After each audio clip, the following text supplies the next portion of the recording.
Hello and welcome to Frostbytes, a gaming podcast with your hosts, Cassie Mann, which is myself, and Spencer McPhee, which is this lovely human. Which is myself. That's you. Hello. That's you. How's it going? Great. How are you? I'm doing fine and dandy. That's my thing. That's your thing? That's my thing. Oh, The no. fine and dandy. Fine and dandy. That's okay. We're fine and dandy. You can borrow it.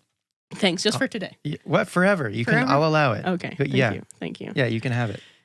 Thanks. I'll find a new Appreciate thing. it. You'll well, oh, no. I want it to still be your thing. Okay. We could, share it. Yeah. Yeah. I'll have it on, Monday through Friday. You take it on weekends. I'll take it on the weekends. Sure. Yeah. Shared just custody. shared custody of Okay, it. good. Exactly. Yeah. Exactly. Wow. Every second weekend, I'll take it. Okay. Yeah. Cool. I'm the dad in this situation.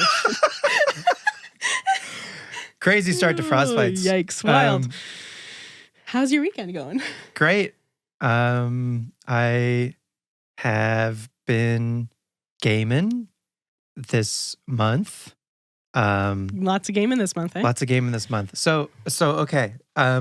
We talked last episode about how Pokemon has been adding these new gift rewards to Pokemon Home for completing various game Pokedexes. So I've been slowly plugging away at doing that Nice. in my own time off stream just to get all of those shiny mythicals. Mm-hmm. And it's been nice to go back to some Pokemon games and just, revisit them for short periods of time, not an entire playthrough. Right. Because usually when I go back to a Pokemon game, I'm all in on that game for a while. And then you kind of burn out from and then, it. yeah, and then I'm that's kind of a lot of Pokemon. But it is nice to just go back to these games for a little bit, catch a couple of guys that I need, and then move on. Nice. So that's been nice. That's fun. What have you been up to? What have I been up to? Prepping for shows and tours and stuff and playing some Fortnite again. Nice. Yeah. Cool. Been good. Been liking the new season so far. Mm-hmm. What else have I been doing? Playing a lot of TCG Pocket. Nice. Oh yeah, me too. Yep. New set came out. Yeah, new set came out. We're gonna talk about that. Ripping lots and stuff. And yeah, just getting through. Do you have in Pocket? Do you have a deck that you use primarily? So it changes every once in a while. Yeah. I guess what's your latest? My deck? latest favorite deck is all because of one card because it looks so cute. What is it? It's the Garchomp illustration rare. Yeah. Okay. Because he's all curled up. Yeah, He's so cute. I was just I love it. So I wanted to make a Garchomp deck. And I'm trying to figure out who to pair it with. So I've been trying a couple different things. For a while I was doing Dredagon and Garchomp. Mm-hmm. And then I was trying to do a Lucario and Garchomp thing for a little bit. Right. Would the Lucario make the Garchomp hit harder? No. But now different with the Lucario? new update, there is, because Garchomp was Dragon. Yeah. But now with the new update, there's a fighting Garchomp. Yeah, right. Fighting Garchomp EX. So I'm gotcha. going to try that again once I get the Garchomp EX. With the Lucario. Right. Because I think it would be cool. But the main reason why I tried that was because with the Dredagon, it was just I was getting too many fire energies, and I only ever needed one for the Dredagon. Right. And I wasn't getting, it was mostly the waters that I was having a hard time getting. So then I ended up adding a Manaphy for a bit. Okay. And that was cool, and that helped. But and then I was just the Manaphy lets you attach waters? Yeah. So with its attack? So with its attack, so you have to get a water energy first to be able to use it. On the Manaphy, On the Manaphy, but then the Manaphy's attack gives 2 water energy. So it will give a water energy to any of your bench guys. Yeah. Okay. Yeah. So that was cool. Cool. And then I was going to try and make, I think, a Gallade deck of some sort, but I didn't figure out exactly what I wanted to do. But the Garchomp one has been what I've been enjoying, especially with that Cynthia card. Add that 50 extra attack. Yeah. That's a lot Yeah. for this game. Yeah, 50 is a lot. And Garchomp's attack was already 100, so it's nice. Pretty good. Yeah. But yeah, besides that, I'll go back to my Celebi deck every once in a while. Right. Or my Zard deck. Yeah. All reliable. Yep. Yeah. Yeah, what about you? I've been doing I would call it Diet Darkrai EX Greninja. Nice. just because I only have the one Darkrai EX, but it's Darkrai EX, which can put 20 damage on your opponent's active just when you attach a Dark Energy to Darkrai, which is absurd. And then the Greninja, with its ability, can just put 20 damage on anything on your opponent's side of the board. So far, for free every turn, that's 40 damage. Nice. You get 2 Greninjas set up. That's 60 damage. And then it also plays the Dredagon. But I'm also giving the Dredagon a Rocky Helmet. I was doing that too. Yeah. Yep. So if the opponent hits into my active Dredagon, they're taking 40. Yeah. And then ideally, best case scenario, the board is like Dredagon in the active, 2 Greninja and Darkrai on the bench. And you can it just has so much passive damage without ever even needing to attack. It's absurd. Yeah. And it can kind of come back. Like it doesn't really mind if like the Dredagon goes down. If one frog goes down, then you still have active Darkrai to attack with. And then that's also forcing your opponent to effectively take 4 prize cards. I've been meaning to make a Darkrai deck. That was like initially what I wanted to do, but I think I didn't even have a Darkrai EX, I think. I just had one like regular Darkrai. Yeah. And I was like, I really want to make a Darkrai deck, but I think I have 2 Darkrai EX now, so I might try and do that next. Maybe I'll do it with the Greninja. That would be cool. And I think I haven't even built this one, but I guess the Darkrai Magnezone deck. Interesting. I don't even know why that like works, but it does. But that apparently is another really effective deck. Cool. It plays the Magneton that can attach energy to itself. Yes. With its ability. Okay, cool. So maybe that's the reason is like maybe you don't need to, because you know how like when you build a deck, you can choose the energy that the deck can like have in the energy zone. Yeah. So maybe you only choose to use dark energy, but then Magnezone can still pull electric with its ability. Oh. Maybe. I don't know. I don't know if that's how that works because I haven't tried it yet personally, but because that way at least then every energy from your zone per turn is a dark for Darkrai. Yeah. That's the only way that would make sense to me. But anyway, lots of, now that there's like 4 sets now in Pocket. The original Genetic Apex, Mythical Island, Dialga Palkia 1. Yeah, the Space-Time Smackdown. And then now Triumphant Light. Triumphant something. With Arceus. Triumphant Light, is that what it is? So now that there's 4 sets, there's like a pretty healthy amount of cards in that game. And I think like every type, because for a while there were a couple of types that were pretty lackluster. Steel didn't really have anything. Dragon was effectively just Dragonite when Genetic Apex came out, right? So yeah, it feels like there's a healthy kind of mix of every type in the game. Yeah, I agree. It feels like it's like, I don't know, there's more to it now. People can like, it's not just people using the same deck. That was a big issue in the beginning. There were really like 3 decks. You're using the Pikachu deck, the Articuno Starmie, Articuno deck, or the Charizard Moltres deck, you know? Or Mewtwo, I guess. There were like really 4. The Mewtwo Gardevoir deck too. Yeah. In the beginning. Yeah. But now people got a bunch of different stuff. Yeah.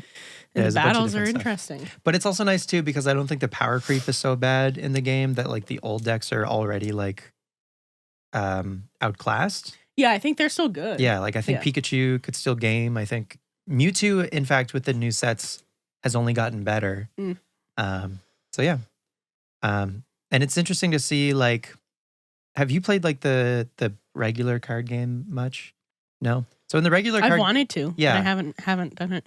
There's been forever in the regular card game, there's been a really like simple trainer card called Switch. And you just play Switch and it lets you switch one of your bench guys into the active slot, right? Super simple. Yeah. That in the context of Pocket, I think would be broken. So Pocket is still like kind of limiting things, and that like it is the cards that allow you to effectively switch, like Leaf, for instance, instead only lower the retreat cost. Yeah. So even a card with like 3 or more retreat cost still kind of like requires some resources of like energy to allow it to get out of the active. So it's interesting how they're like approaching similar ideas of, again, switching energy attaching, like extra energy more than just like the one that you can do per turn. Um, Switching your opponent's Pokemon from their bench to their active, like again, that in the original game would just be boss's orders. But now it's like there's all these like extra kind of stipulations. Like there's Sabrina, where your opponent gets to choose. There's the new, I think, Cyrus, yeah, where which is the like you can choose. Yeah, it's. I think Cyrus is the closest to boss's orders, but it's it like brings in a damaged. Yeah, and you get to pick who you get to pick, is, but you can only pick a damaged Pokemon on your opponent's bench.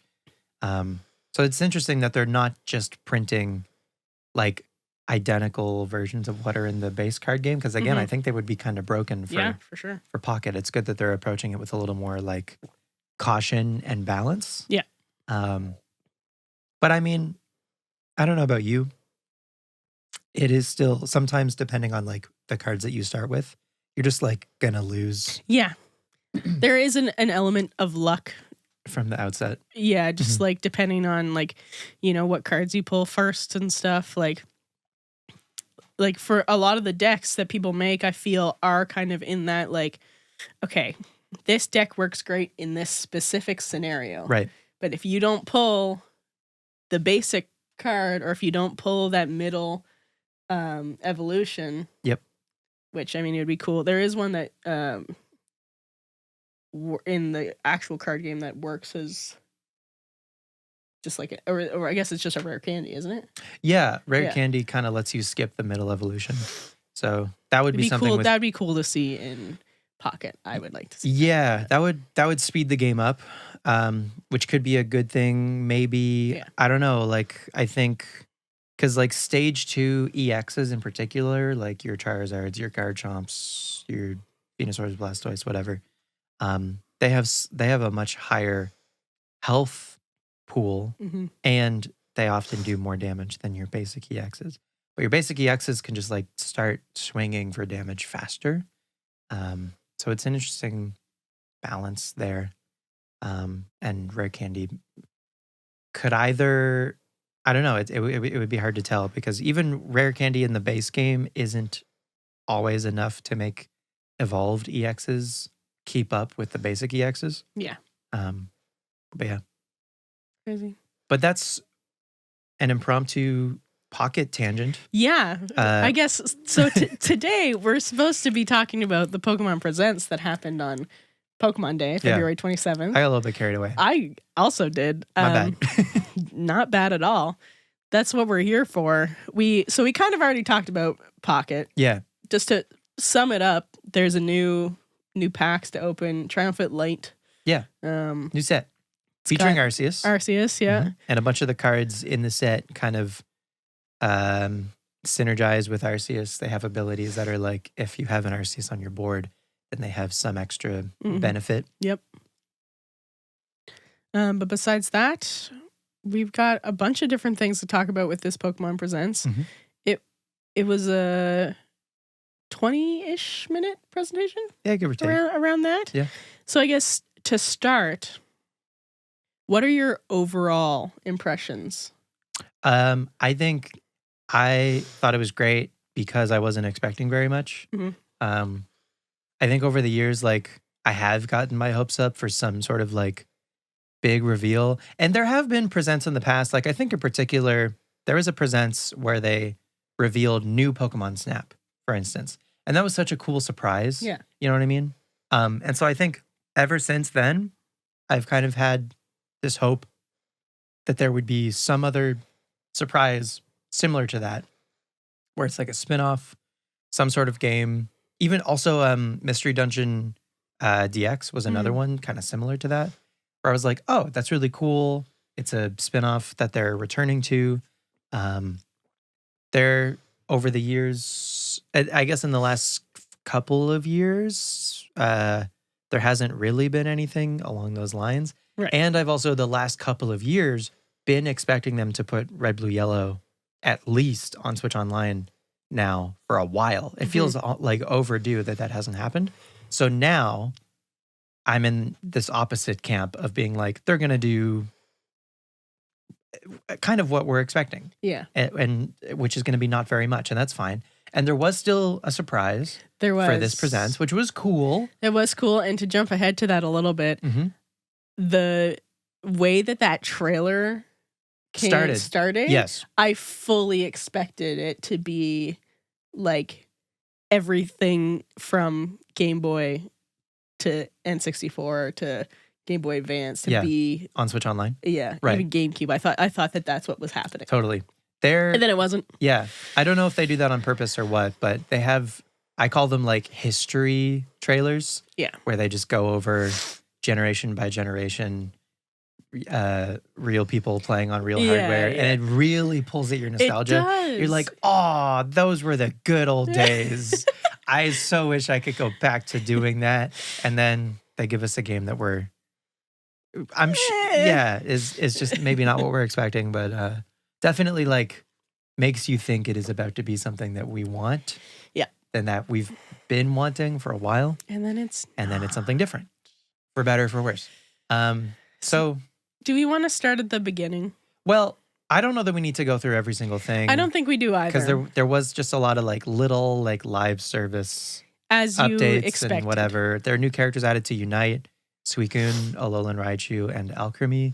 That's all great. I'm sure they're going to be fun. The Masters EX thing, that looked cool. Yeah. Gen 3 stuff. Yeah. That had Primal, Groudon, and Kyogre, and Rayquaza, in fact. All shiny forms with the protagonists of Omega Ruby and Alpha Sapphire and Steven Stone in their fancy outfits. Yeah. Masters gets like we were saying last episode, Masters gets a lot of like trainer specific fan service and stuff. And I was also mentioning that they're almost fully voice acted in Masters. Which is crazy. I'm kind of like, do I want to try it out? Like, would I like it? You could certainly give it a shot. It's free to start on mobile, but then inevitably it's a loot box game in that you need to open something, right? And you get a trainer and one of their partner Pokemon, and they're like the same trainer will be available, but just with a different Pokemon, or that trainer will be like in a different outfit or something like that. Right. Yeah. And then the actual like gameplay in it, it's 3 versus 3 battles.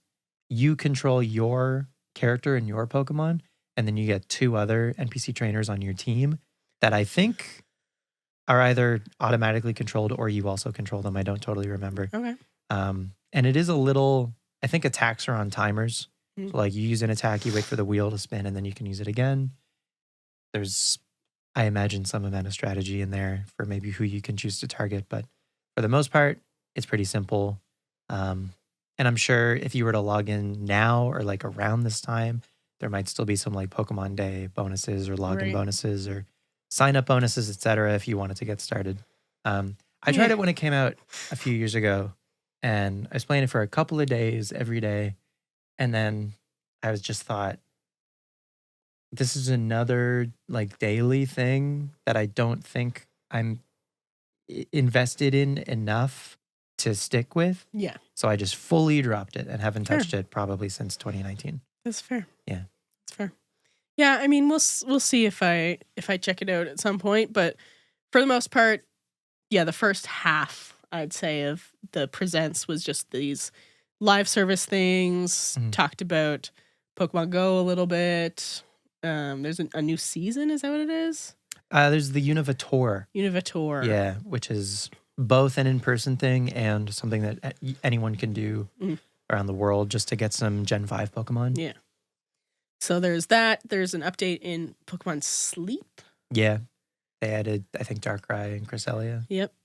And what else? Other live Pokemon Cafe Remix. Cafe Remix. They added, back at it again. Yeah, Fuecoco, Sprigatito, and Quaxley. Right? Did they add them for the first time? I think. I thought they added I think it was like an Appleton / Flapple like drink or something. I don't know. It's like that's the thing about Cafe Remix is you're like, okay, it's Cafe Remix, and you just wait for those you wait for those 30 seconds to go by until the next thing. So it was funny, Ellis was here when it was happening. And I was just like, we were supposed to be working on a song in the studio, and I was just like, hey, can we just like watch the Pokemon Presents first, and then we'll get right to it. Yeah. And they're like, okay, and they're like, what is it? Like, I've never watched Pokemon Presents before, and I was like, oh, like, you know, it's Pokemon Day, they celebrate like Pokemon and announce a bunch of new stuff for it. And they're just like, the entire thing, they're like, I had no idea that there were this many Pokemon things. And I was like, yeah, dude, like most of these people, like I don't know a whole lot of people that play them, but no. You know, every once in a while people get into it, but it was interesting to see someone that didn't know what to expect. Right. Like at all. At all. Yeah. Just reacting. Like all of it was brand new. Yeah. Yeah. Yeah, so that was kind of cool. Yeah. But then we get into the real stuff, I guess. Right. Do you want to do the first kind of surprise announcement? Yeah, I can start it off at least, because this was when I got my phone call. Oh, right. So right. It was but it's like is it called Champions? Yep. It's like some sort of battling game, I guess. It's mobile and Switch, right? It's on mobile and Switch. Mobile and Switch. Going to be on mobile and Switch. Yeah, so they started it off with this like history trailer of what you call it, I guess. And just went through the whole thing, and they started showing a lot of like stadium stuff, and so I was just like, oh, is this gonna be a stadium remake? It wasn't. But I guess like it's stadium-esque. Yeah. No, I don't think we need a stadium remake. Yeah. Especially because they put both Stadium 1 and 2 on Switch Online. Fair enough, yeah. But yeah, people for years have been wanting a new kind of stadium game where the battles are the focus, and also because it is not a game where Game Freak or whoever is developing it needs to worry about a story or like a whole bunch of different environments. That can fully focus on making the presentation of battles themselves as nice as possible. Yeah. Because that was the whole point of the original like stadium games. Right. Was to just see your guys in 3D. So we can already see our guys in 3D, and we've been able to since X and Y. Yeah. So the point of a stadium game, to me, it would have felt kind of redundant because we already see them in 3D. So now the point is for them to like look really good, I assume. Yeah. Yeah. So what do you, just like based on what you've seen so far of Champions, do you care about it? Is that something that you're going to like try? I don't know. Do you need to know more about it? Or like, do you think we know everything already? No, I think I might need to know some more about it. I guess if it is on both Switch and mobile, I'm assuming it's going to be free then, if that's the case. I don't know. We don't know, but I doubt it, actually. I think that's fair. I don't think it's going to be a full price thing. It better not be a full price thing. That would be insane. It's just the thing that interests me the most is the fact that it's mobile and on Switch. But I guess a lot of those live servicey things are as well. I don't know. I guess I don't know. See, I say that I assume it's going to be something that they charge for. But now that you mention it, it could just be like a free app, maybe with cosmetics. Yeah, exactly. For you to like make your trainer look cool or something, or maybe like, I don't know, make the battlefield look the way you want it to look. So stuff like that. I'll give it a shot. Yeah. When it comes out, depending on how much it costs. Right. If it's going to cost me a bunch of money, then probably not. Yeah. But if it's free, I'll give it a chance. Yeah. I didn't play a whole lot of Stadium, but I'm interested in trying it. Right. Yeah. So the original Stadium games, Stadium 2 in particular, had mini games that you could play on like local. I did hear co-op. Those were fun. Yeah, and they're like Mario Party-esque, and I would argue Mario Party level of polish and fun. They're actually really good mini games in the Stadium games, and so that made them also function as party games separate from needing to battle. And there was also there was a single player element where you could either have rental Pokemon. Or you could transfer in your own Pokemon from the Game Boy games. Oh, cool! Into the Stadium games, and you could take on these. I would argue tougher challenges for Pokemon battles, and these tougher versions of the in-game like gym leaders and Elite Four and the champion. With the harder teams. I don't know if the AI was better in the Stadium games or not, but Yeah, there was this like single player gauntlet that you could test your battling skills with. So it'll be interesting to see if Champions has something similar to that. Pokemon Battle Revolution on the Wii had something similar where again you could. I forgot about that game. Yeah. That was like the Gen 4 equivalent. And Battle Revolution, and I did this as a kid. You could play online, which was really fun. You could like transfer your team from Diamond and Pearl into Battle Revolution, go online, play against other people around the world, which was really cool. Which I'm assuming you'll be able to play. Like most of us is going to be playing online. Yeah, and so I imagine Champions is also going to have like a competitive like ladder. This I imagine is where they're going to almost migrate their like Sword and Shield has like a built-in competitive ladder, but I imagine Champions is going to offer maybe multiple game modes, so like singles and doubles. Doubles is what they do for like official competitive. Yeah. It's called VGC, which stands for Video Game Championships. But I think they might allow like full teams of 6 singles against each other. Cool. The way singles works in the games themselves is you only choose 3 Pokemon. And I imagine that'll be in Champions as well. They'll keep that game mode, but maybe they'll have full 6v6. So a lot of people are kind of likening Champions to do you know Pokemon Showdown? It's a free website that you can. It's basically like a simulator. Yes, it's like a fan-made, fan-built thing where you can go on, you can build any team you want, like test it, and you can test them against other people. And there's like there's a built-in ladder, so you can try to like win and get good and stuff. But it is a really great tool for testing a team before you take the time in building that in your game proper. Right. So it'll be interesting to see if Champions has any tools along those lines, like if you'll actually be able to build a Pokemon and it's not like going to be a Pokemon that you actually own yourself, but for the purposes of testing, if Champions will just have that kind of stuff, like quality of life stuff kind of built into it. Yeah. Or if it is just going to be, you need to use your own Pokemon. Interesting. So will you have to connect to Pokemon Home? Right. So the way they actually showed a graphic during the presents, and it was like both Pokemon Scarlet and Violet with an arrow pointing into home and Pokemon Go pointing into home, and then just home pointing into Champions. Okay. So home is free in that it gives you one box, which is 30 spaces for free, or you can pay for home and that gives you, I don't know, 6,000 spaces or something. Yeah. Absurd. The thing that I hope for is that you will not need to pay for home in order to transfer your Pokemon into Champions from home.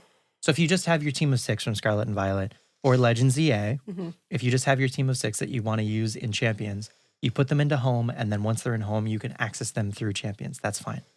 If you need to pay for home in order to do that, I think that is going to be a very bad move by Game Freak, by the Pokemon Company, forcing you to pay for a home subscription. It's a barrier that will stop people from playing the game. From trying Champions, yeah, for sure. And so actually, I've kind of like in the process of speaking, I think I'm hoping now that Champions is going to be more of a free app, and then maybe with some like paid cosmetics or something. Yeah, that makes more sense with the way it sounds like it's going to be.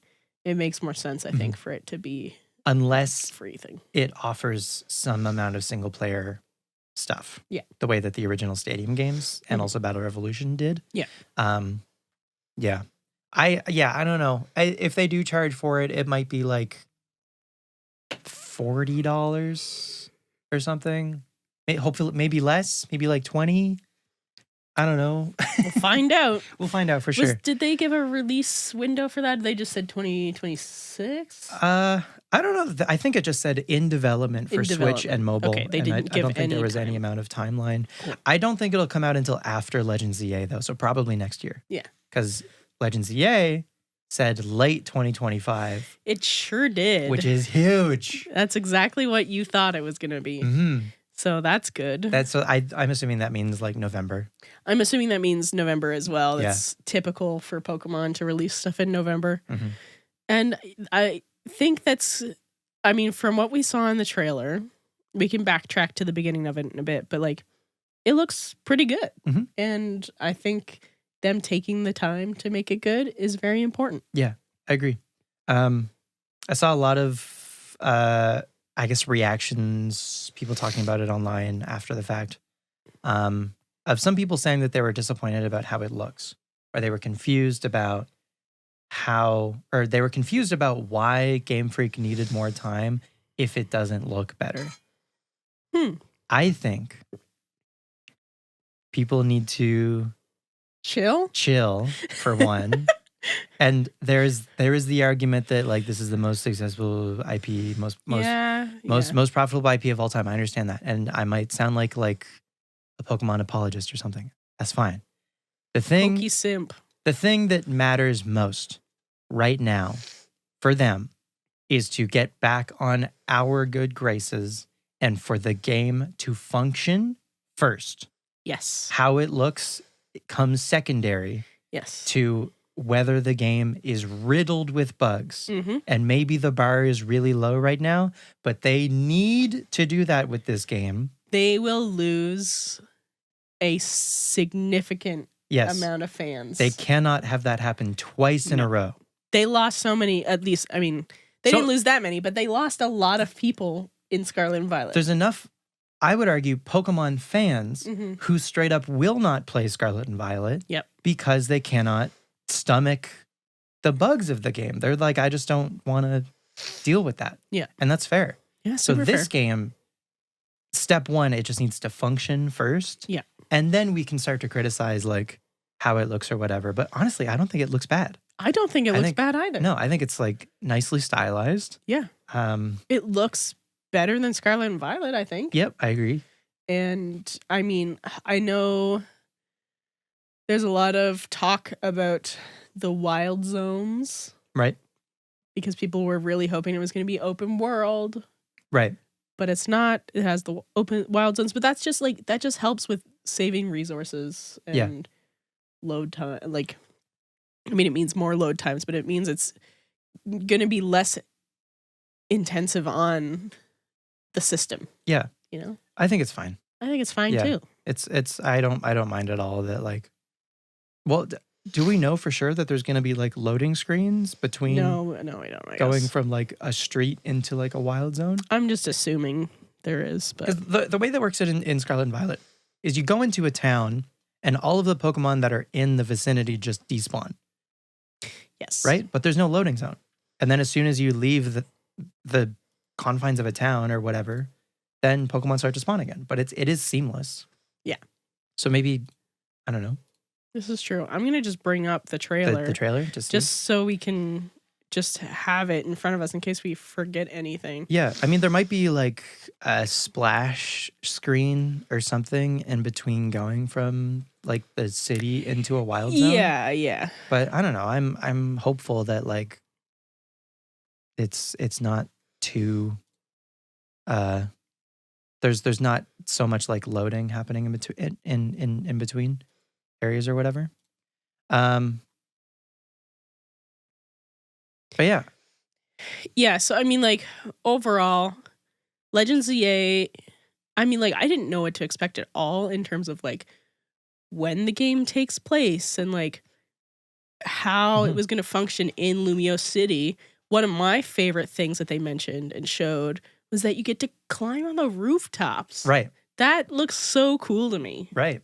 Yeah. I think they probably realized that like because this is going to be a smaller area total, I would imagine, than say all of the areas combined for Legends Arceus, then they need to start to utilize some verticality. Yep. The roofs of the buildings is very smart. Makes a lot of sense to me. I feel like maybe in this game, I could see there not being like ride Pokemon. Right. Yeah. Because it's such a small area. Yeah. Maybe. We'll see, I guess. But Yeah. You might be onto something. bring back actually. the roller skates, though. Yeah. I'd love to see the roller skates again. Make a comeback, totally. And yeah, that could be like, instead of getting weirdier to run faster, they might just give you the roller skates. Yeah, exactly. There was a shot during the trailer where they showed you jumping from one rooftop to another and holding on to maybe your phone. Oh, yeah. Or something. Just like Rodom helping you with that. To either glide or like double jump even from rooftop to rooftop. So yeah, there's probably going to be traversal upgrades to some extent, but maybe you're right, not strictly being a ride Pokemon. Yeah. And I imagine rather than flying, well, maybe you'll be able to fly above Lumiose at some point, but I imagine you're just going to be able to fast travel from place to place once you unlock it. Totally. Pretty simply. Okay, so I guess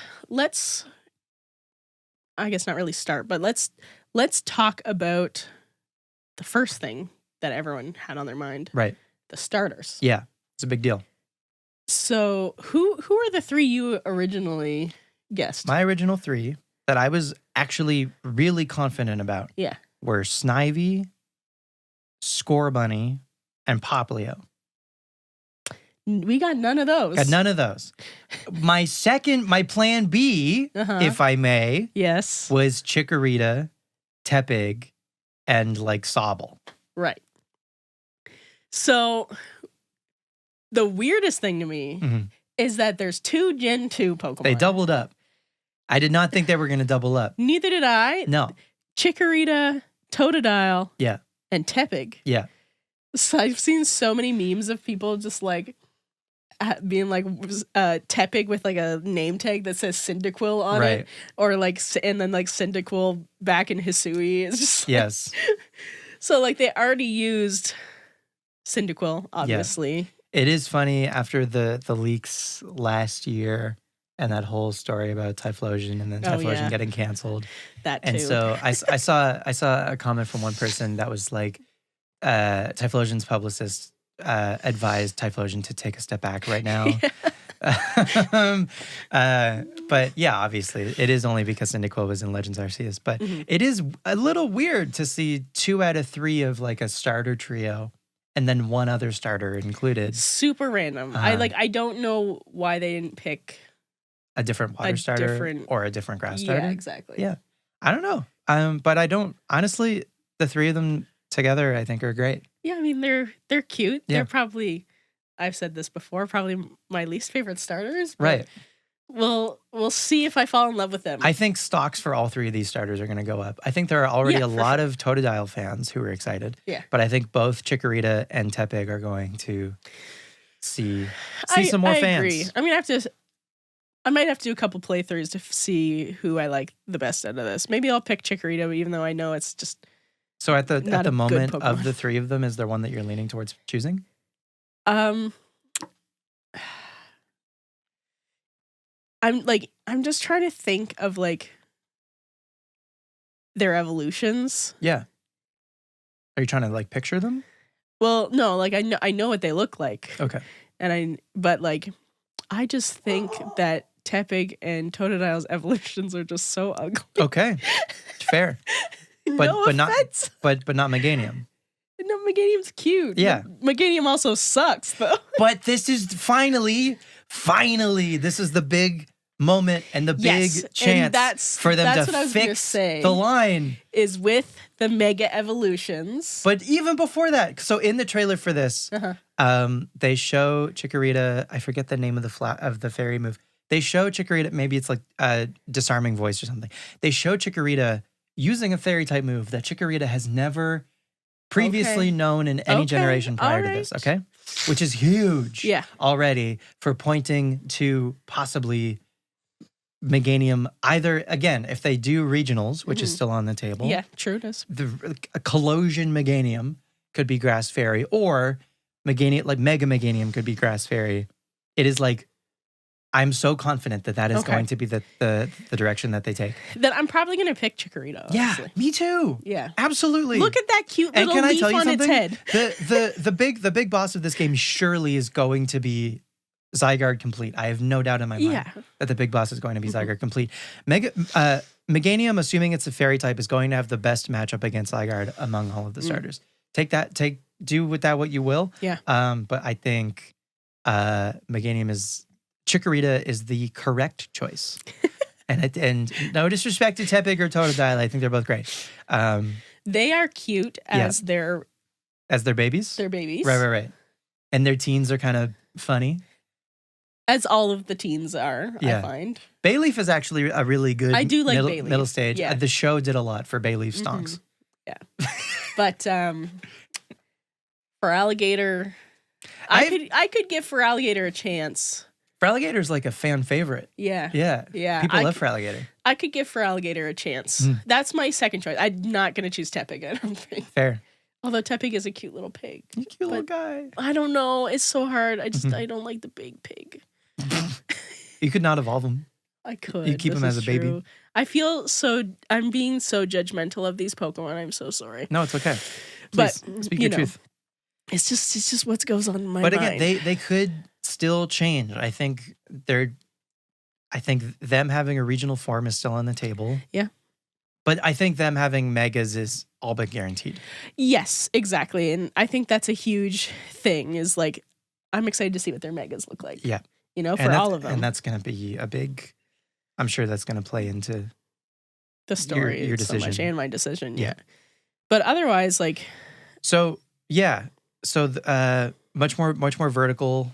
And in that, we can run along the rooftop. There's going to be battles as well. They showed at one point during the video a battle against like a Flaffy on a rooftop. Mm-hmm. And then, okay, so this is crazy. This blew my mind. This is insane. Do we want to throw this on the stream so that the people can see it, what we're looking at? I was just gonna kind of describe it, I guess. Great. So they're changing the battle system. Yeah. And they updated. It's more like real time combat. Totally. Crazy. For the first time in the series. So it's like not what Pokemon is. No. In Legends Arceus, they added in battles, your character could still move around in the battle, but it didn't really like affect much. Yeah. You could kind of just like change the camera angle. Exactly. To get a better look at the fight if you wanted to. It was still pretty much just like, And your guy could even like stand in the way of like a wild Infernape using flamethrower or something. Mm-hmm. And your guy would get hit, but it wouldn't really do anything, right? Like your guy wouldn't faint or whatever by getting hit during an actual battle. But you did still need to roll around when you were just in the overworld outside of battle to avoid attacks from wild Pokemon. Yeah. And if you didn't, then you would faint. In this game, in ZA, they have made it so during the battles, your trainer still needs to like move around and dodge the attacks of your opponent's Pokemon. Which is crazy to me. That's insane. Your trainer now is something that you also need to kind of keep track of while you're doing these fights. Mm-hmm. So then your Pokemon is now going to use attacks in real time. I imagine you're going to move your trainer around and your Pokemon is going to kind of like follow where your trainer moves. Mm-hmm. I don't know totally like how that movement is going to go. But I think when you choose to use an attack, I imagine your Pokemon is just going to target your opponent's Pokemon. And if the enemy trainer is in the way, they're also going to take damage. And that might be like a way to win. Maybe. I don't know. We'll find out. But yeah, so attacks now are on a timer. You choose one of the 4 attacks that you want to use. And then after you use that attack, you have to wait a few seconds until you can do something again. Mm-hmm. But in the meantime, you have to like move around in like a 3D arena, dodging your opponent's attacks. And the attacks themselves now have a range. Yeah. They showed the new rival in the game. They showed them using Tepig and Tepig using Rollout. And that went like a designated amount of space. They showed like Totodile using Water Gun, and Water Gun went like an amount of distance. So you also need to like judge the distance during fights. Mm-hmm. So this against the Flaffy here, what you're showing, it seems like there's less movement because it's maybe a wild Pokemon. Yeah. I don't know how much the wild Pokemon are going to move. It could vary. Maybe like the fully evolved Pokemon are going to be like harder to fight because they'll be more mobile or something. Mm-hmm. But at least during the trainer battles, I think moving your trainer and like getting out of the way of attacks and stuff, I think is going to be It's gonna be huge. it's going to be a big part of it. So this is, as you mentioned, the first time in the series that it is like real time action RPG, which is gonna combat. be crazy. Right. I'm so excited to try this out, and like it's funny because I feel like I was like finally getting a hang of the turn-based stuff. Right. And like was really enjoying it. Mm-hmm. And now it's gonna be action packed. Yeah. And even like one of the main things that blew me away from this is the UI change. Yep. Just like how it's laid out. Like it looks like each of your attacks are gonna be assigned to a one button, of the face buttons. one of the Totally. face buttons, which is really cool. Mm-hmm. And then like just like the way the whole thing's laid out, like it's a little strange to me that the map is on the left side. I feel like maps are usually on the right. Mm-hmm. And like even like where your Pokemon are in Arceus, it was on the other They're side. on the right. Yep. So but it's similar kind of where it has like the scrolling kind of thing. Yeah. They've got the full team of 6 in view. Yeah. Which is cool. I think it looks really great. really clean. Yeah. And still really stylized. And yeah, I think like overall, like aesthetics for me for the Pokemon games have always been really important.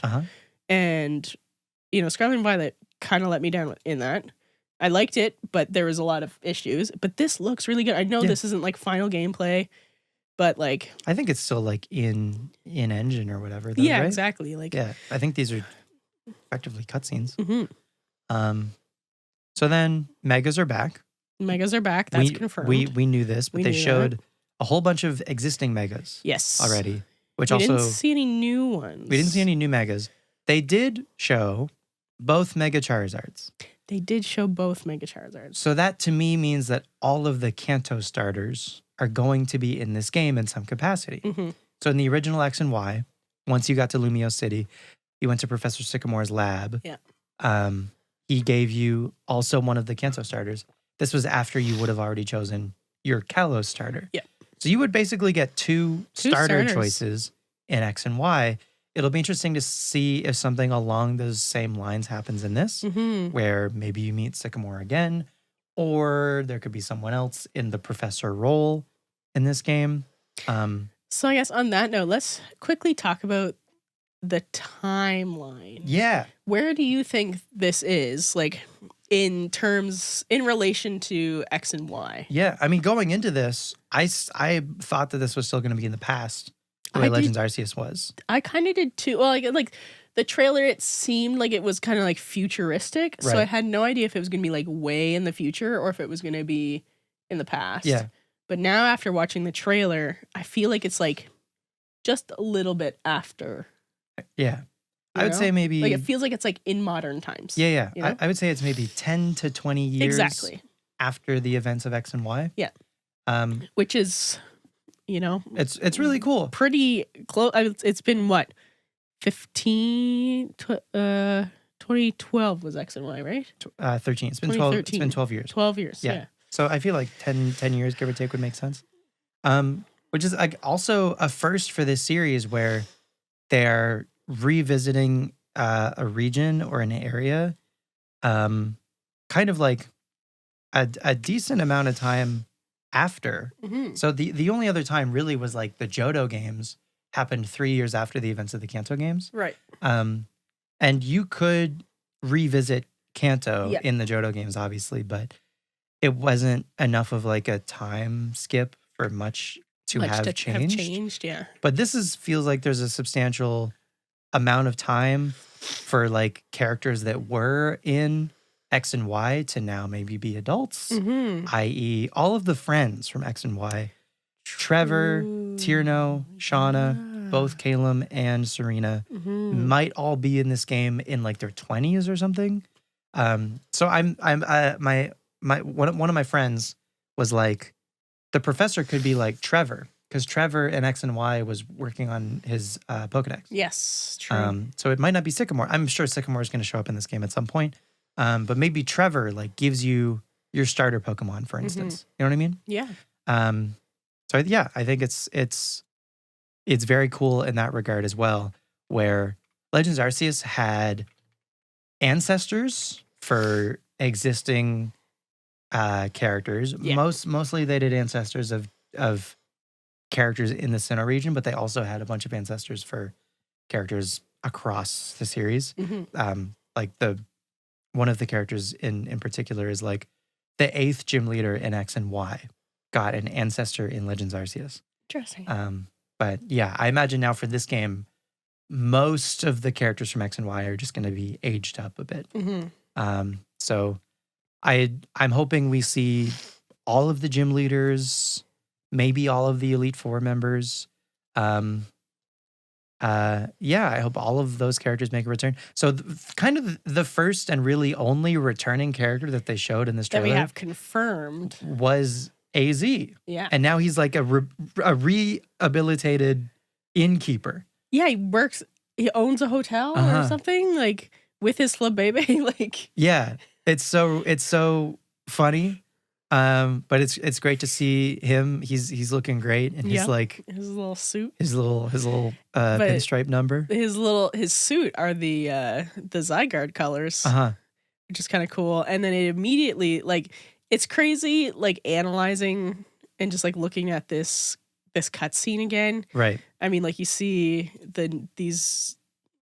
whoever that boss person is. Yeah, there's a couple of new characters. I don't think they're based on any existing characters. No, either. I don't think so. They're brand new. But then you see like AZ, and then it like transitions to the top of the hotel with Zygarde. Yeah, Zygarde 10%, which is the dog. The dog version. Yeah. Just chilling on top, looking at the tower. Pretty cool. Pretty cool little transition. Interested to see, what Zygarde's place in the story is going to be. Yeah, in the story is going to be, because it's obviously going to be there. It's huge. Yeah, they did. Yeah, they didn't really indicate anything story wise other than you're living in the hotel with AZ's hotel. Yeah, that's where you're staying. They showed the new rival, which is kind of a similar design. Just like I think depending on the gender that you choose, your rival's probably going to be the opposite. Yeah.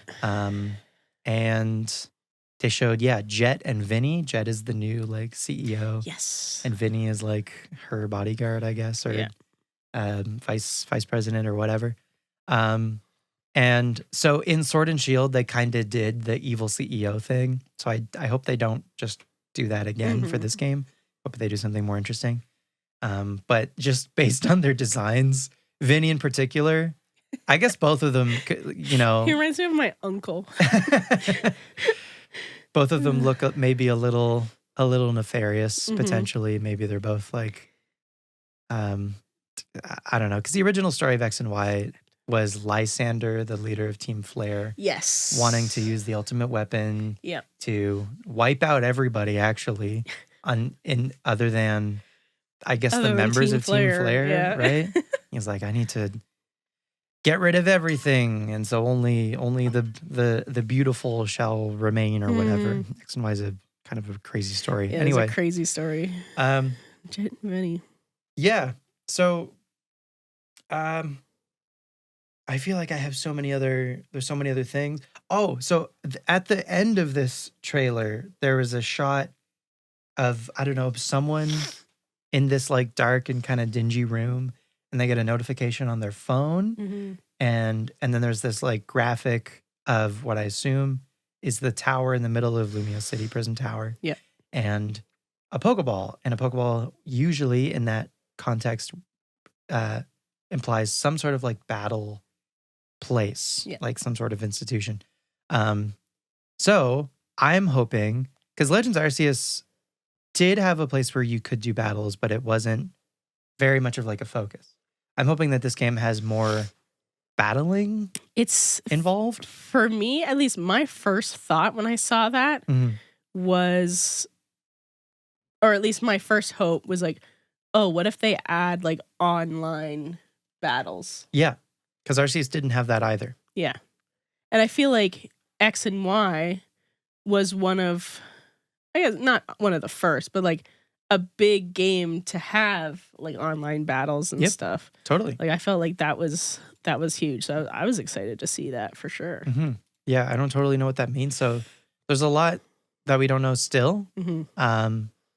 But I don't know. So far, I think it looks really promising. I mean, the wild zones kind of seem cool and like do kind of make sense where they're like, this is an area that Pokemon can coexist with people. Mm-hmm. And then they have certain areas where the Pokemon aren't. The overworld catching, thankfully, from Arceus. Still Not that I was like doubtful that wouldn't still be here, but well, you know, it's after just nice to having see it in it confirmed. Arceus, it would have been nice to have it in Scarlet and Violet. I agree. Well, and like the same way, you know? Yeah. And so now like knowing that we'll have that again is just really good. Yeah. But I'm the main thing, I'm so excited for these battles. It's gonna be so fun. Yeah. It's gonna be so much fun. Oh gosh. Yeah, I think this game, I mean, obviously like this is unfinished. We have until November-ish Mm-hmm. to find out, and hopefully, you know, we'll get another trailer or something. Probably there's going to be one more this summer, Mm-hmm. and then maybe one final thing before the game launches in November. Yeah. I imagine. Yeah. It looks like it's going to be so good though. And like I've said this before, like Gen 6 just has a really special place in my heart. Yeah. Because it was like one of the first video games I ever completed. Totally. Like I've always like played stuff, but that was huge. Didn't even notice that at first. But yeah, like, you know, this was one of the first games that I ever like actually like completed the story in, you know? And it really stuck with me, and I think just like the timing of when I played the game was pretty big for me, and just I'm just excited to get back to Kalos. To Kalos and Lumiose, and just see it in this like modern era, you know? Yeah.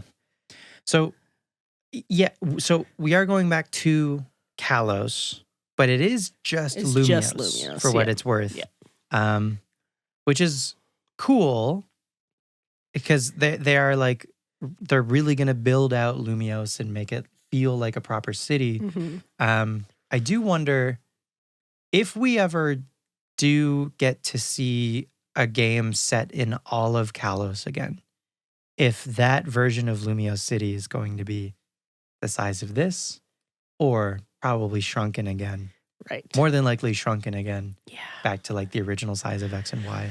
Yeah, I'm interested to see like what the actual size of Lumiose is going to be in ZA. In ZA. Yeah. Because like, I mean, it has to be enough for there to be enough content for a game. Totally. Yeah. Right? It looks pretty substantial. It looks pretty substantial. And again, the fact that we're going to be able to run on the rooftops and stuff. Maybe also go inside some buildings. Yeah, I would assume that there's going to be a lot more buildings you can go inside, because like in Lumiose and X and Y, like there was all these buildings, but you couldn't really go in a lot of them. Yeah, there's some but like taller buildings and a lot of like cafes and shops and stuff that I imagine are going to be in this too. But like, you know, compared to at least the older Pokemon games, like every building had something for the most part. Some yes and no. Some I think of like Saffron City. Yeah, there's a lot of buildings that are just there to like take up space and like represent a skyscraper without necessarily being something that you could go inside of. Yeah. But I mean, another thing about this game too is like they have a bunch of canals and stuff. So that's gonna be like, I imagine we're gonna be able to surf on those to some capacity. Didn't know that. And so we had just paused on a Zygarde cell that was on top of a building. Have you played Sun and Moon, Ultra Sun, Ultra Moon? Have you played those games? I actually haven't. No? That's like, I wish I did, but I watched the Sun and Moon anime. Nice. Yeah. So an individual Zygarde cell is supposed to make up 1% of Zygarde complete, right? Yeah. And so in Sun and Moon, they were kind of a collectible. You would go around and you would find individual Zygarde cells, and once you had gotten enough of them, then you could go to this place with the scientist and you could effectively construct one of the forms of Zygarde based on the amount of cells that you had. Right. So the 10% one is the dog. And they showed in this trailer for ZA, they showed the dog on a rooftop. So I'm curious as to how, like, I'm assuming that we're still going to, like, the cells are still going to be treated as like a collectible and that we're going to need to go around and find them. Yeah, that makes sense. Or it's going to be totally separate and maybe that's going to be the story. Yeah. To some capacity. I have no idea. Maybe the story is going to be like on behalf of the CEO lady, Jet, on behalf of Jet and Vinny, maybe they're like, hey, the city, maybe they're the ones doing the urban development plan or something. They're the ones fronting it. And they're like, hey, we've been noticing these like little green things scattered around Lumia City. Can you go collect those for us, please and thank you? And then you do, and they're like, haha, we tricked you. You were collecting those for us so we could use Zygarde. Use them as bad things. For ourselves, for world domination. And then you're like, oh no. Oh no, what did I do? No, I'm just I didn't mean to collect all the Zygarde. I'm just a 10-year-old. I just wanted to go around and catch a Bumblebee all day. Look what you made me do. Anyway, maybe that's it. I don't know. Maybe. Who knows? We'll see. Well, whatever the case is, I'm very excited for this game. Yeah, I think it looks great. I'm like glad to be excited about it. You know what I mean? It's such a bummer to like day one after they showed this, seeing a number of people like Wood from Nintendo was one just like, I don't know if it's like to be contrarian or what, but like just enjoy the thing, man. I haven't watched his reaction to it yet. I meant to, but I know in the past, Wood has like he's one of the top people that come to my mind when I say that Pokemon lost fans. Right. Like he really didn't like Scarlet and Violet, and he's never been a huge Pokemon guy. He's always been more of like a Zelda guy, but like was kind of into it. But yeah, I think. I don't know. I haven't seen what he said, but I feel like has been kind of on the like boo Pokemon the last little bit. Yeah, for sure. But you know, I think this is gonna be really good. I hope that it lives up to the very low expectations that Pokemon fans have right now, so that we get a functioning game, and that's really like a functioning game with a good story. The story doesn't have to be great, but I think a good story would help. And then, like, good mechanics. Yeah. Which, the battling looks sick. Yeah. I think a lot of what they've shown so far looks really promising. Yeah. Regarding that. And, a lot of people are excited to just have a new Pokemon game on the way. Totally. Yeah. And there's going to be a bunch of Pokemon in this game as well for us Pokedex completionists that I think are going to be available on the Switch, like, for the first time. Yeah. So they showed Furfrou, they showed Patrat. Those are two Pokemon that haven't been on the Switch yet. The other ones are the Elemental Monkeys from Gen 5. Pansage, Pampor, Pansiri, and their evolutions. They didn't show those guys in this trailer, which means maybe they have another reveal in mind for the monkeys. Okay. You know? Okay. Yeah, maybe. Because the monkeys are in the X and Y regional Pokedex, right? They show up like the very first forest that you go to, Santaloon Forest, I think. The monkeys are in there. So I have no doubt that the monkeys are going to be in this game. But because they haven't shown them yet, I think there might be like, if they... Do you think there's going to be regional monkeys? If they do have regional forms, maybe the monkeys will also now have a regional. And that would make the monkeys a lot more interesting. Yes. I remember me getting my first monkey and being like, this monkey looks like broccoli and it's kind of boring. Yeah. Mechanically, I think the monkeys function... the monkeys function to teach the player about type advantages and disadvantages in Gen 5, which is cool. It is just like, but they beyond that, I don't think the monkeys offer very much. Yeah, exactly. Yeah, that's me. We'll see what happens. They didn't show the monkeys in the first ZA announcement, did they? No. Okay. No, they're not in there. Not in there. So, yeah, and I'm still hopeful for your shout that we might get Mega Sylveon. Yeah, that'd be cool. Yeah. That'd be super cool. They didn't show any new Megas in this. No. But again, there's a lot of other things that they could reveal in the lead up to this game. Yeah. I think they kind of held back a bit for Scarlet and Violet, which I really liked. Like they kind of didn't show very much. So then when you did get to play the game, you got to discover that stuff yourself. So and also just like, especially how quickly information spreads and like, especially with leaks and everything, like totally, it's better for them to not say as much, I think. Yeah. So I wouldn't mind if they don't actually show much more. Yeah.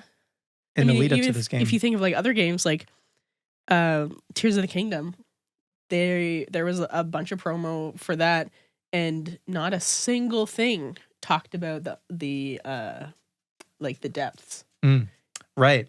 And then you go to play the game, and then that's this whole huge fucking thing. Yeah.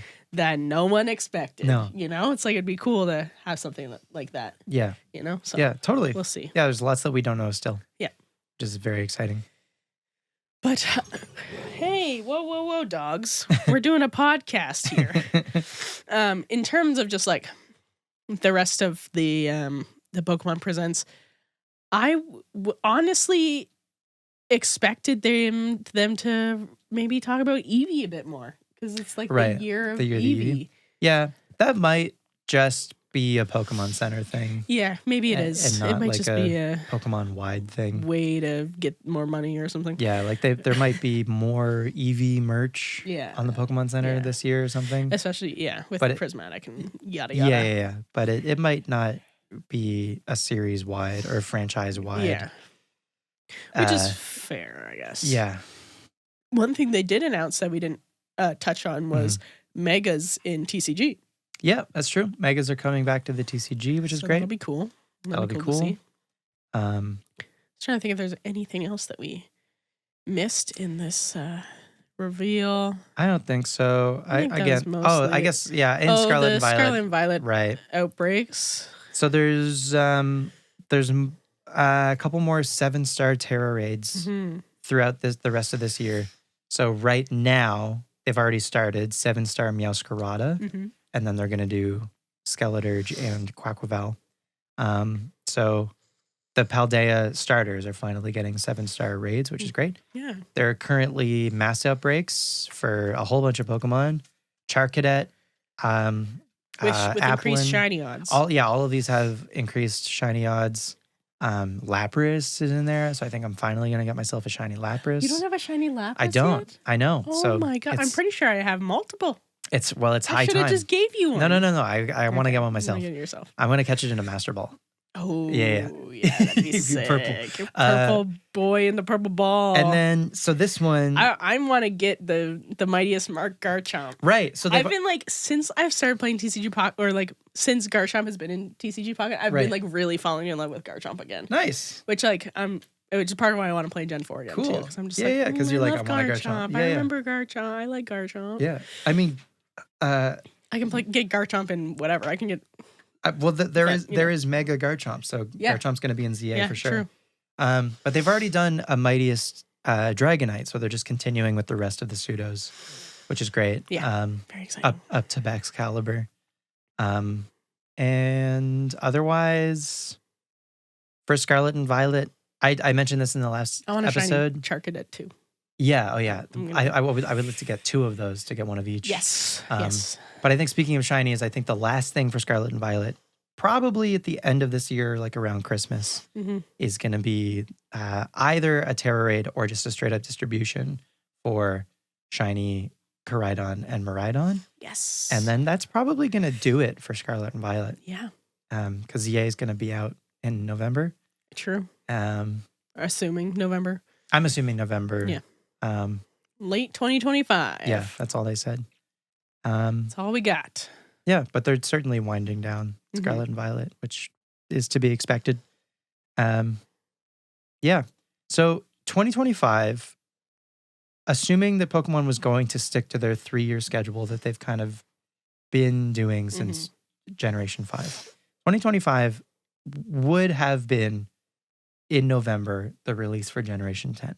Yes. Right? In another, I don't know, in a parallel universe where Scarlet and Violet weren't so bad that Nintendo had to step in and tell the Pokemon Company to give Game Freak more time, we would have been getting Generation 10 this November. Because we're not, that means that likely we see Generation 10 next year. True. Okay? Yeah. So Pokemon Presents 2026, we're probably going to see the starters for Generation 10. For Gen 10. And that is also going to be Pokemon's 30th anniversary, which is a big one. Huge. So here's my prediction for Pokemon Presents 2026. 2026. All right, I'm ready. They are finally going to put the original Pokemon, the original Game Boy games, all of the ones that were available on the 3DS eShop, which was Red, Blue, Yellow, Gold, Silver, Crystal. They're not going to go past those and give us the Game Boy Advance Pokemon games. Okay? Okay. They are going to put those 6 games out on Switch Online. I have been perhaps cynically thinking that they're going to offer almost like, you know how like Switch Online has the expansion pack? Yeah. I've been thinking that they were going to offer a Pokemon expansion to Switch Online where you also have to pay an additional thing. I don't think play Pokemon? Just to play the Pokemon games. I'm going to say they're not going to do that. Okay. I'm going to say that they're going to be nice and they're going to be like as a celebration because I mean, we're already paying for Switch Online. Yeah. And because these are going to be on the Game Boy and not the Game Boy Advance, these are going to be part of the base Switch Online subscription. Right. But the big thing for Red, Blue, Yellow, and Gold, Silver, Crystal on the Switch is that they're going to need to cooperate with Pokemon Home, so you can transfer Pokemon from those games into Home. And I'm going to say that happens. Okay. Finally? Yes. You've been looking for it for a couple years now? Well, not the Home thing, but I feel like it's long overdue specifically for Red, Blue, and Yellow to have been added to Switch Online. But I think they're going to add those games. In fact, I think they're going to add, this might be a stretch, and this actually might not happen. It would be cool to see them add like Pokemon Green to Switch Online. You know what I mean? Yeah. Like, which was really the first Pokemon game, red and green. But, you know, that is technically a different version from the red and blue that we got here. It has some earlier looking sprites for some Pokemon. It is an even jankier game, if you can believe it. But it would just be cool for like, I don't know, preservation, history's sake. Absolutely. To allow people to play that version of the game also. Because I mean, most people in North America haven't. Right. They've played Red and Blue, but not actually the version of that game before those games came out. And they've put Japanese versions of games on Switch Online already. Yep. I could just see them putting Japanese red and green on Switch Online. Yeah. And they might even just call it green. But anyway, yeah. So I think we just get the Game Boy games. I don't think we see the advanced games. I think they hang on to those. And I think save those for another year. Save those for like the next Legends game could be like a Legends Hoenn. Now that they've done Legends Kalos, like who knows what they're gonna do next. So it's true. And I mean, like, we're still waiting on what, like, the next remake is supposed to be Gen 5, right? Yeah. So I don't think we're gonna see that until, what did I say, 2028? If Gen 10 is 2026, DLC for Gen 10 is 2027, Gen 5 remakes 2028. Is assuming again that they stick to this timeline. Maybe they don't. Maybe they actually give 2 years or like a year and a half. Yeah. In between releases or something. That would be great. That would be. I mean, I feel like the DLC for games being like a year after a release or even less than a year, that makes sense. Yeah.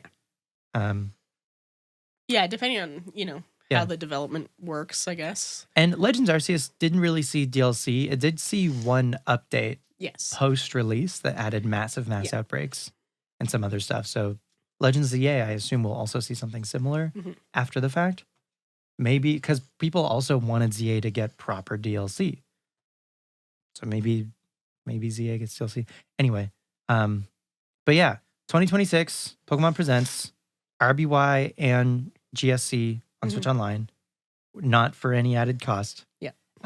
With home integration. And so all home is going to need to do is read the save file of your Switch Online Pokemon games, which I feel like they have the ability and the capacity to do. Yeah, probably. Hopefully. And I guess it depends on how they release it. Because, like, the way the Switch Online things goes, it's like when you open up one of those, like the Game Boy games, it's like all of the games are there, but it's like as if you're playing it on that console. Yeah.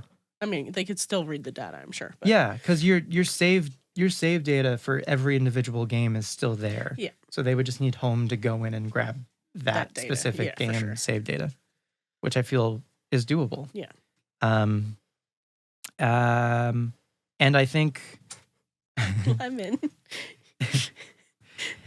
And I think for the 30th anniversary, they are going to give us a Coliseum remake. Whoa. Just Coliseum. Just Coliseum. To start. Okay. For the 30th. They're gonna get the gang from Genius Sonority back together. As in a consulting form. And they're gonna say, listen, folks, Genius Sonority, Game Freak, whoever, put your differences aside. Masada, don't be a big baby. The people crave Coliseum. Okay? Anyway. And those are gonna be the big two. That's gonna be the big thing, hey? Yeah. And then obviously Gen 10. Also, they're gonna they're gonna reveal Gen 10. I wonder if they'll call it Gen 10 or if they'll call it Gen X. Gen X. Probably Gen 10. Yeah. But I don't have any predictions about Gen 10. I mean, you could maybe they'll go back to Japan for Gen 10. Yeah, who knows? Maybe. Or maybe they'll go to North America. Oh, I guess Black and White was kind of... Black and White's based on New York. New York, yeah. Even the Ore Coliseum, or the Ore region in Coliseum NXT is based on Arizona. Okay, which is, weird. But I know people have been wanting... And I mean, Sun and Moon is based in Hawaii as well. Yep. Yeah, true. People have been wanting, like, Australia to get a region. Even Canada, who knows? Yeah, that'd be interesting. Yeah, but I have no predictions for Generation 10. Neither do I. I just want them to be good. Yes. That's all. Yeah, it'll be interesting to see what they do for the 30th anniversary. Because that's huge. That's a big one.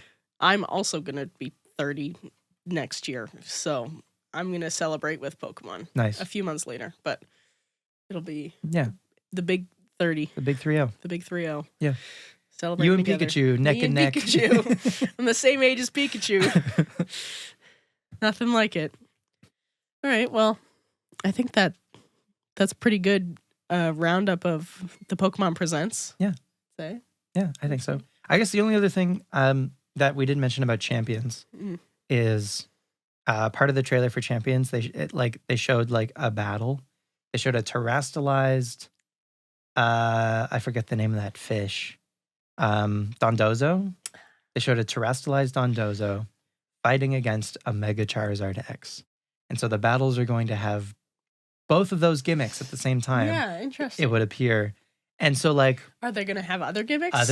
Exactly. Are they going to bring Z moves back from Sun and Moon? Are they going to allow for Dynamax/Gigantamax all within the same game?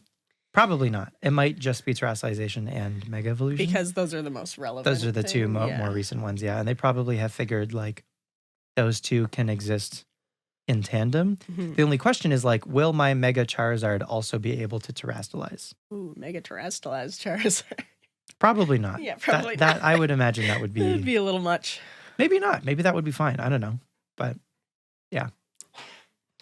Crazy. All right. Well. Do you have any, I guess before we go? Yeah. Since they haven't shown any new megas yet, Mm-hmm. do you have any Pokemon that you would love to see get a mega?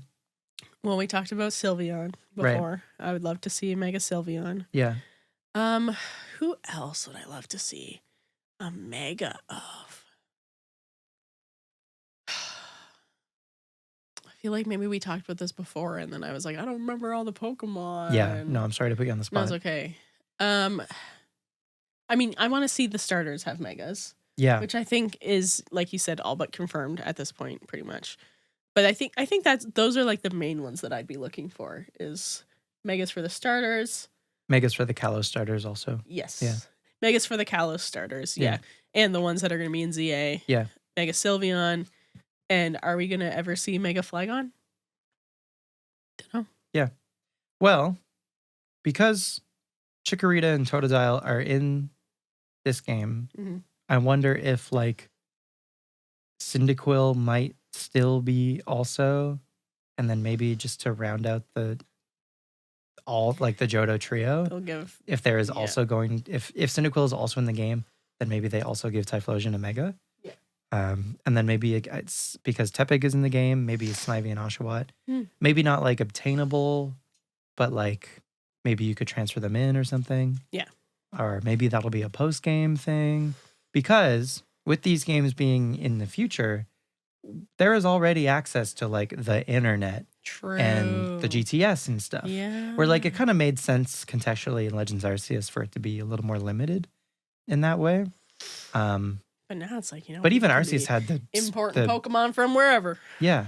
Arceus had the space-time distortions. Yes. Which kind of like contextualized allowing Pokemon like Porygon and Magnemite, which were, I don't know, futuristic, I guess, for the context of Arceus. But ZA, like I said, it's set in modern times and even like maybe the most futuristic Pokemon game or whatever.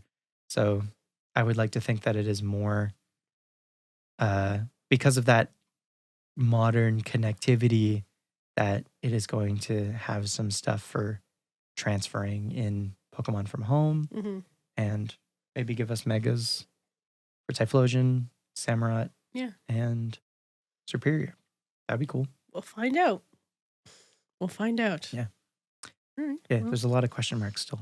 A lot of question marks. My imagination is running amok. Yes, and it will be until November. So good luck with that. Yeah. Write them all down. Give them to Game Freak for a large amount of money. Say, here you go. Here's all your ideas you can have. Yeah.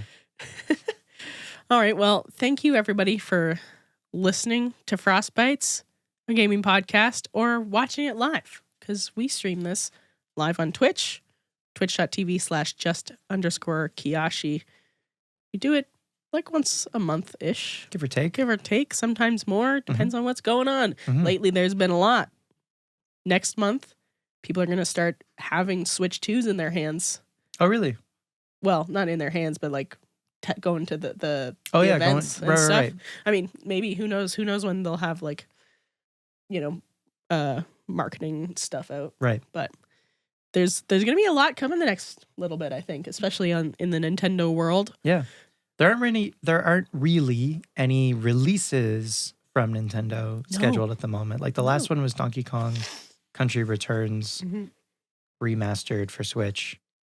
At least it's like a first party release from Nintendo. It's pretty quiet right now. Yeah. Understandably so, because now that we know that the Switch 2 is coming, we still don't have a date, but I'm estimating May or June. We'll see. Yeah, that's the next big thing. I guess Prime 4. Yes. Prime 4 is probably the next confirmed. Yeah, I'd say. Big one. But all right, folks, thank you again for listening. We are here hanging out live on Twitch. Make sure to give the podcast a like or rate it wherever you are. So it depends on what you're watching on. If you're watching on YouTube or listening on Spotify or Apple Podcasts or whatever, do something to engage with it. Does Spotify have like a reviews thing the way I think Apple they does? do. Yeah. Okay. I think they do. Yeah. Leave a review of the show. 5 stars. If you do anything other than 5 stars, we'll find you. Yep, we will. And we'll get you. Believe me. Yes. And make sure to check us out on Instagram at Frostbytes Podcast. We'll post things on there eventually. Yeah. And we're on YouTube. Yes. YouTube as well. You can watch the pod on YouTube. You can. You might even be watching it on YouTube right now. And if so, thanks for watching. Hey, how you doing? Thanks for being here. Leave a comment. Yeah. All right. Bye, friends. Bye.